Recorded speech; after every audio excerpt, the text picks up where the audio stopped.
Doctor బాలగారి దగ్గరికి వెళ్దాం. బాలగారు, ఇప్పుడు సరే ఒక ఫంక్షన్ పిలవంగానే ఆ ఫంక్షన్ పిలుస్తున్న కారణం ఏంటంటే ఆ సినిమాకి సంబంధించి మాట్లాడంటే ఒక 4 మంచి మాటలు చెప్పండి. సినిమాకి థియేటర్లోకి ప్రజలను ప్రేక్షకులను రాబట్టడానికి చేసే ఒక ప్రయత్నంగా ఈ మధ్యకాలంలో ప్రీ రిలీజ్ ఫంక్షన్లు జరుగుతున్నాయి. కానీ ప్రీ రిలీజ్ ఫంక్షన్ల కన్నా ఎక్కువ కాంట్రవర్షియల్ ఫంక్షన్స్ ఎక్కువైపోతుంది. ఎందుకంటే మొన్న మనం చూసాం, ఆయన మాట్లాడుతూ ఏమన్నారు, గొర్రెలు అని చెప్పేసి ఆయన పెద్ద ఇబ్బంది అయితే ఈయన బయటకు వచ్చి మాట్లాడే పరిస్థితి. ఆ తర్వాత అల్లు అరవింద్ కూడా అదే సిచ్యువేషన్ చూసాం. ఇది ఇంకొక స్టెప్ దాటింది అనిపిస్తుంది నాకు. ఏంటి అసలు ఆ వ్యాఖ్యలు ఎలా చూడాలంటారు? పిలిచింది ఏంటి, అడిగింది ఏంటి, చెప్తున్నది ఏంటి? వీటి మీద ఎందుకు వాళ్ళకి కంట్రోల్ లేకుండా పోతుంది? గుడ్ ఈవినింగ్ చిదంబరం గారు. యాక్చువల్లీ మీకు అలానే ప్యానెల్లో ఉన్న ఫిలిం క్రిటిక్స్, ఒక blue glass and red glass వాళ్ళకి ఇద్దరికి కూడా, ఎందుకంటే ఇద్దరు కూడా ఫిలిం క్రిటిక్స్లో బాగానే ఉన్నారు. ఫైన్. ఇక్కడ ఒకటి మనము real character, reel character, refill character 3 ఉంటాయి. రీఫిల్ అనేది కూడా ఏంటో నేను చెప్తాను. ఇప్పుడు ఆయన నిన్న మాట్లాడింది రియల్ క్యారెక్టర్, అంటే ఆయనలో ఉన్న ఒరిజినల్ స్వభావం అది బయటకు వచ్చింది. ప్రజలకు ఇప్పుడు దాకా ఎంతవరకు ఏం తెలుసు? రీల్ క్యారెక్టర్లో చిరంజీవి గారు అయితే మంచి అయితే మైక్లో చెప్తారు, చెడైతే చెవులో చెప్తారు, అంతవరకు తెలుసు. రీఫిల్ క్యారెక్టర్ ఇంకోటి ఉందండి, అది కూడా చెప్తాను నేను. అందరూ ఏమనుకుంటున్నారంటే వీళ్ళతో శుద్ధపూసలు, సమాజానికి వీళ్ళే ఒక మెరుగైన ఆది పురుషులు, వీళ్ళ బాటలో అందరు నడవాలి. వీళ్ళకి సంబంధించి కొంతమంది సైకలాజికల్ డిజార్డర్స్ ఉన్న వాళ్ళు మాలలు కూడా వేసుకున్నారు ఏకంగా. అంటే మనిషి ఎవరు ఏం చేస్తున్నారు, ఎక్కడ ఏం మాట్లాడుతున్నారు ఏంటనేది ఒకనొక సందర్భంలో ఒక స్టేజ్కి వెళ్ళిపోయాక వాళ్ళు ఏది చెప్తే అదే డిక్టేటర్షిప్ అనే ఒక ఫీలింగ్లోకి వెళ్ళిపోతారు. హిట్లర్ ఎట్లా ఫీల్ అయ్యాడో ఆ ఫీలింగ్లోకి వెళ్ళిపోతారు సమాజం. ఇది సైకలాజికల్ ఆస్పెక్ట్, ఇది బేసిక్గా. దీనికి ఎవరు పెద్ద అతీతులైతే కాదు.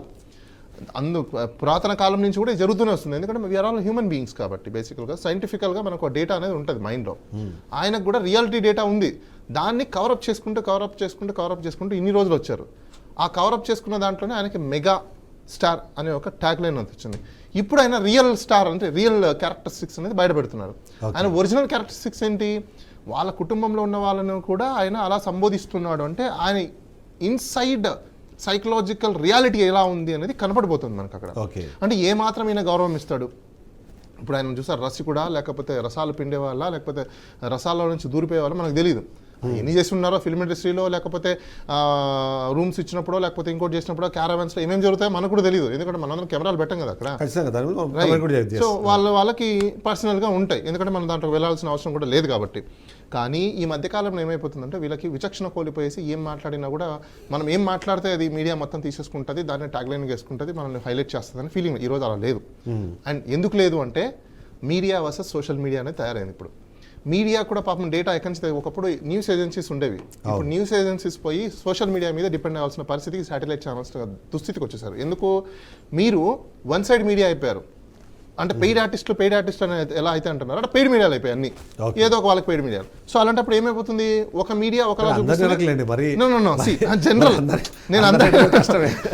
నేను అనేది జనరల్ సెన్స్ లో ఏమైపోయిందంటే ఒక మీడియా ఒక సెగ్మెంట్ ని చూపిస్తుంది, ఇంకో మీడియా ఇంకో సెగ్మెంట్ ని చూపిస్తుంది. అంటే 2 సైడ్ ఆఫ్ కాయిన్స్ ని చూపిస్తుంది. ఇప్పుడు అది మనం అప్రిషియేట్ చేయాలి. ఎందుకో చెప్పనా, ఎగ్జాక్ట్లీ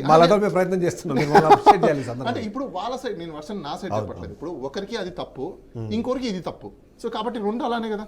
ఇప్పుడు వీళ్ళకి నచ్చినట్టు వీళ్ళు వేస్తారు, వాళ్ళకి నచ్చినట్టు వాళ్ళు వేస్తారు. సో 2 సైడ్స్ కాయిన్ కి 2 సైడ్స్ ఉన్న షేడ్స్ ని ఇద్దరు చూపిస్తున్నారు. సో అది పబ్లిక్ డిసైడ్ చేసుకుంటారు. ఇప్పుడు పబ్లిక్ లోకి ఒకప్పుడు 1 సైడ్ వచ్చేది, ఇప్పుడు ఆ 1 సైడ్ వెళ్ళిపోయింది. ఆ 1 సైడ్ వచ్చినంత కాలం వీళ్ళు రాజులు, మహారాజులు. కానీ ఈరోజు ఏమైంది, సెకండ్ సైడ్ కాయిన్ ఎప్పుడైతే వచ్చిందో అప్పుడు రియాలిటీ బయటకు వస్తుంది. ఎందుకు రియాలిటీ బయటకు వస్తుందంటే ఇది ఇలా కాదు, ఇలా కూడా ఆలోచించవచ్చు అని సోషల్ మీడియా ఒక ట్యాగ్ లైన్ ఇస్తుంది. ఈయన చేసిన మాటలు సమాజంలో ఏ వ్యక్తి కూడా హర్షించదగ్గ లేవు అని చెప్పేసి ఇంకోటి ఎత్తుకొస్తున్నారు. ఎందుకు? ఒకప్పుడు కొన్ని పేపర్లు, న్యూస్ ఛానల్స్ ఏది చెప్తారో అదే ట్యాగ్ లైన్స్, అవే భగవద్గీతలు, అవే మీడియాలో వచ్చే న్యూస్లు, అవే నిజం అని నమ్మే పరిస్థితిలో ఉన్నాం మనము. కానీ ఈరోజు సోషల్ మీడియా వచ్చేసిన తర్వాత ఏమైపోయింది, నిజం కూడా. సో ఇక్కడ మెగాస్టార్ ఇలా చెప్పడానికి ఒక రీజన్ ఉంది, ఆయన రియల్ క్యారెక్టరిస్టిక్స్ బయట పెట్టడమే మెయిన్ కారణం. ఇప్పుడు దాకా అందరూ ఏమనుకున్నారంటే వాళ్ళని చూసి ప్రజారాజ్యం పార్టీ కావచ్చు, జనసేన పార్టీ కావచ్చు, రకరకాల పార్టీలు వచ్చేసి జనాలు మోసపోయి వీళ్ళకి ఓట్లేసి గెలిపించి, నేను అక్కడికి వస్తున్నా. వీళ్ళు ఇదంతా ఏమైపోయిందంటే వీళ్ళు గాడ్ ఫాదర్స్ లో ఫీలింగ్ లోకి వచ్చేసారు. ఆ గాడ్ ఫాదర్ ఫీలింగ్ లో నుంచి ఈ రోజు నిజంగా సోషల్ మీడియా వాళ్ళకి తాట తీస్తుంది.